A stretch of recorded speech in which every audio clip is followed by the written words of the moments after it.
పూర్తిగా సమగ్రంగా చెప్పడం జరిగింది. గత ప్రభుత్వంలో అయితే మన సర్దుపల్లి కాన్స్టిట్యున్సీలో దాదాపు 2000 లెక్చర్ ఈరోజు మనం ఒక సంవత్సరంలో ఆనందంగా ఉంది. మీకు కూడా చాలా ఆనందంగా ఉంది, నాకు అర్థమవుతుంది. మొహంలో ఆనందం అలా తొలగిసలాడుతుంది. ఎందుకంటే గత 10 సంవత్సరాల నుంచి ఇల్లు లేక వినవిల్లాడుకోండి. గత ప్రభుత్వంలో చూసాం మనం. మొత్తం మన సత్తుపల్లి కాన్స్టిట్యున్సీ 5 మండలాల్లో కలిపి వాళ్ళు 1200 ఇల్లు మాత్రమే ఇచ్చారు, డబుల్ బెడ్రూమ్ ఇల్లు.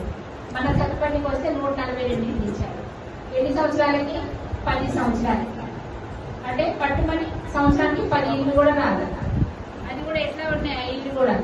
ఊరి బయట ఒకటి, ఇక్కడ ఒకటి, ఒక డ్రైనేజ్ లేదు, ఒక రోడ్డు లేదు, మురుగు కాలువలు ఉన్నాయి, అక్కడ చుట్టూ దోమలు, మరి వర్షం పడితే మొత్తం గోడలన్నీ తడుస్తున్నాయి, కురుస్తున్నాయి. ఇలాంటి ఇల్లు కట్టించి ఇచ్చారు. అదే ఇప్పుడు మన ఇందిరమ్మ రాష్ట్రంలో మనం మొట్టమొదటి విడతలోనే 3500 ఇల్లు ఇస్తున్నాం. అందులో ముఖ్యంగా మన సత్తుపల్లి చూస్తే ఇవాళ 398 ఇల్లు మనం ఇచ్చినాం. అందులో ఇప్పటికి 351 వచ్చేసినాయి. ఇంకా కొన్ని పెండింగ్ ఉన్నాయి, కొన్ని చిన్న చిన్న సమస్యల వల్ల.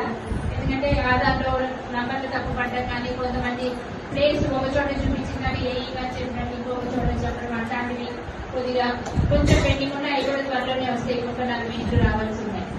ఇప్పుడు వచ్చిన వాళ్ళలో కూడా చాలా తొందరగా కట్టుకుంటున్నారండి. ఇప్పటికి మనం పోయినసారి 351 ప్రొసీడింగ్స్ ఇస్తే ఇప్పటికి 38 మంది బేస్మెంట్ లెవెల్ ఫస్ట్ విడత డబ్బులు కూడా వచ్చినాయి, ₹1,00,000.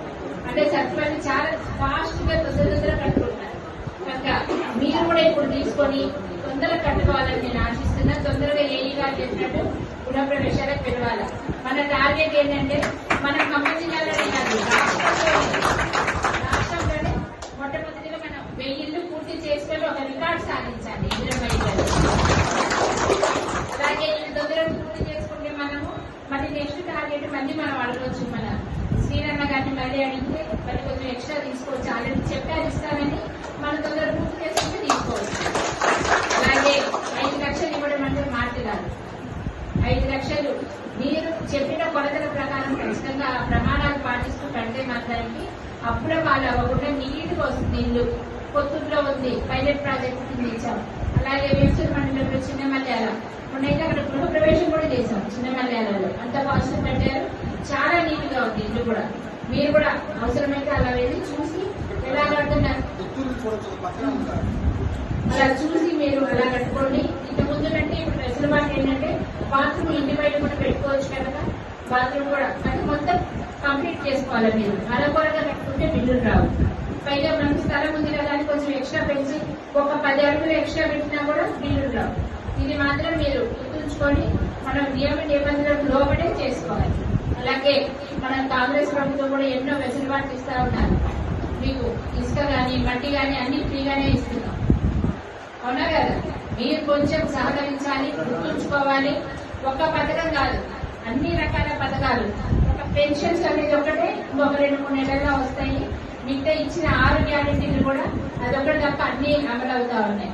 అవే కాకుండా మరి చెప్పనివన్నీ కూడా ఎన్నో, అంటే సన్నబియ్యం మేనిఫెస్టోలో లేదు, అయినా సన్నబియ్యం ప్రతి ఇంటికి ఇస్తున్నారు. కొత్త రేషన్ కార్డులు, కొత్త న్యూ మెంబర్స్ ని యాడ్ చేయడం జరిగింది, వాళ్ళకి రేషన్ వస్తుంది. 3 నెలలకు సరిపడా రేషన్ కూడా వర్షాకాలంలో మనం ఎన్ని ఇబ్బంది పడలేని ప్రజలని 3 నెలలకు సరిపడా రేషన్ కూడా ఇవ్వడం జరుగుతుంది. మహిళలందరికీ బస్సు ప్రయాణం, మరి గ్యాస్ 500కే, అలాగే గృహజ్యోతి కింద 200 యూనిట్ల వరకు కరెంట్ ఫ్రీ. ఇవన్నీ చెప్పిందే చెప్తుంది.